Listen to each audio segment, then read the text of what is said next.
Hi friends. Last week we worked on creating a moment of pleasure using our internal and external resourcing. So we used our imagination to find something, just to imagine a moment that we've had, a memory that we've had that felt pleasurable, and we just let our body fully feel the senses of that. And then we opened our eyes and found something to look at in our space that felt pleasurable, and we brought that energy in. So I hope that you've had fun this week, kind of giving extra attention to those pleasurable moments. And what I wanted to show this week is a way to create a little bit more resilience. So in order to have resilience, in order to really be an embodied person, we need to have the full range, and we need to feel the rhythm between both the expansion and the pleasure and the bliss and the contraction and the pain and the discomfort, right? So we have the full experience. We need to inhale and we need to exhale. We need to stretch our muscles and we need to engage and contract our muscles. All of them need to happen. And sometimes we kind of do this bliss bypassing, or spiritual bypassing, it's sometimes called, where we just want to expand, we just want to be in those pleasurable experiences. And that's great, except that's not the reality of life. And so what will happen is, in that avoidance, we'll end up a lot of times kind of getting barreled all the way down to the depth of the pain, in a really uncomfortable way, because we stretch so far into trying to avoid it. It's like a rubber band that's comes all the way back down. So if we can allow ourselves to actually in real time go from pleasure or comfort to discomfort, or discomfort, I guess, or pleasure to pain, and we can actually play with that in real time, we will start to build a resiliency. And that's actually what healing is, when we can be with our wholeness, when we can be with the whole range and move with it and hold multiple perspectives at one time.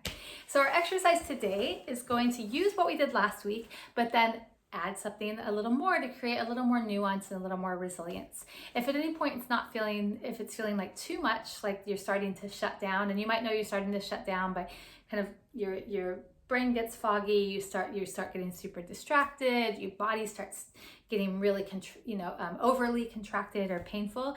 If that's happening, just come back to the one that feels more resourcing, more pleasurable, or more grounding, or just stop the exercise altogether and do something like take a walk or something that's going to feel good.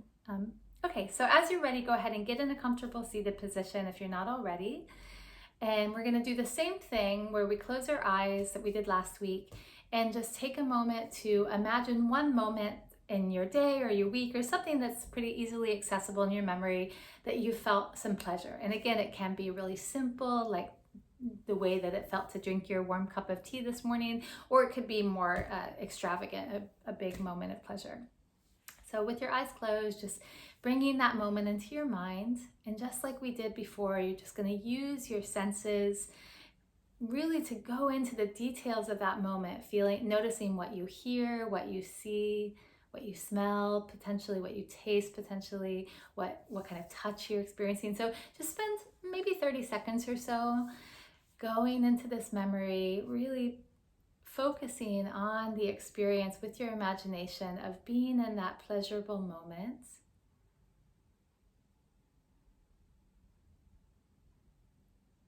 And as you do, just allow your body to respond to that frequency of that pleasurable, sweet moment. Maybe you feel movement, maybe you feel a change in your posture. Maybe you just feel something, a temperature change in your body. Good.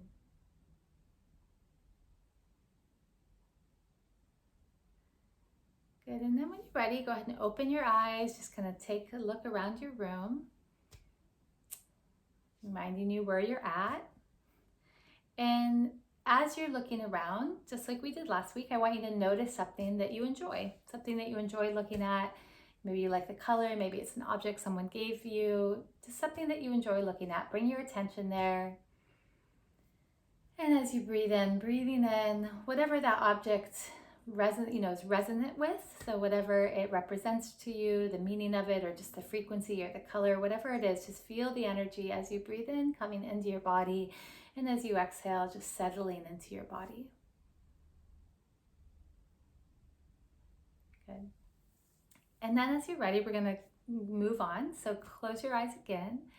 And this time I want you to bring into your mind one moment not that was a little uncomfortable, not something very traumatic, but something recently today or earlier in the day that was annoying or frustrating or uncomfortable, just in some way unpleasant.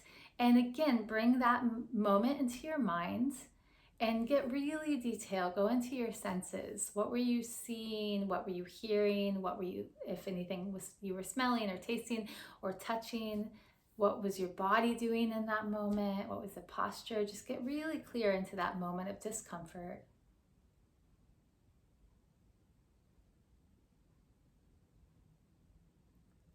And as you're remembering this moment, notice what's going on in your body. Is the posture changing? Is your breath changing? Are there new sensations? Is your body moving or freezing?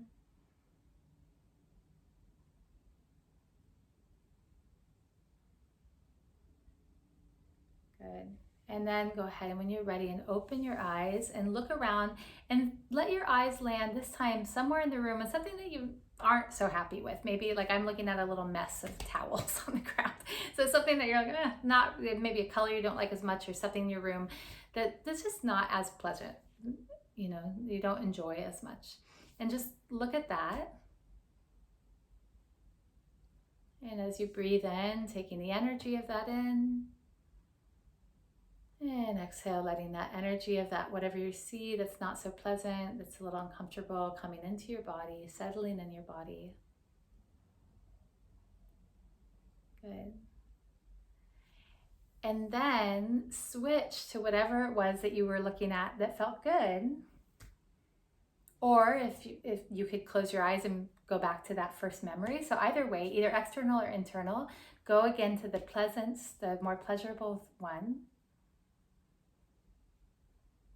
And take in the energy of that. Let your body respond to that.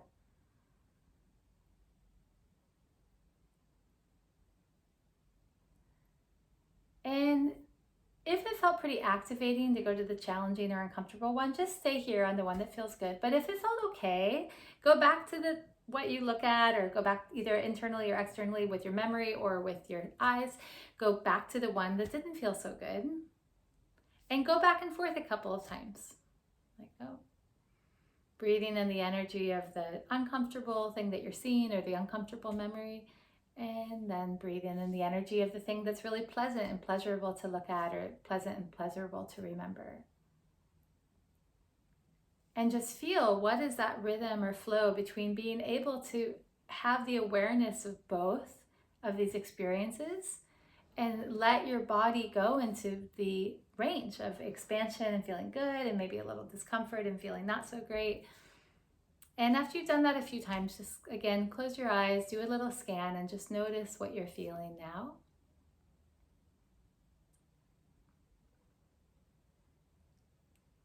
Perfect. So you might even want to journal on that a little bit if anything big came up. But what we're really working with, if we want to have somatic resilience or emotional resilience, or really resilience of any kind, we need to be able to go into discomfort, be with discomfort, and then come out and resource. You know, when we're a baby, if we had healthy caretaking as a baby, then we would cry, we'd get back gas in our belly or something, and our caregiver would come in like, oh honey, you know, we would comfort it. And what we learned from that, hopefully if that happened, was that I can have discomfort and I can be comforted, that both can happen, right? And that it's okay when discomfort comes up because I have a source of comfort. And whether or not that happened to you as a child, we can learn to do that for ourselves. So we can learn to be with something that's uncomfortable and know that we can go into comfort. And we don't have to run away from the uncomfortable thing because we know that we are resourced. We have charging stations, we have places we can go to reconnect, right? And that it's actually important to be able to go to the uncomfortable things so that we can live a more full life. We can take risk. We can leave our house. You know, we can go into things that are risky, which is all of life or every relationship, and be okay because we know that we have the capacity to reset. So I'd love to hear how that felt for you and your own experiences with playing with that rhythm. And have a beautiful day.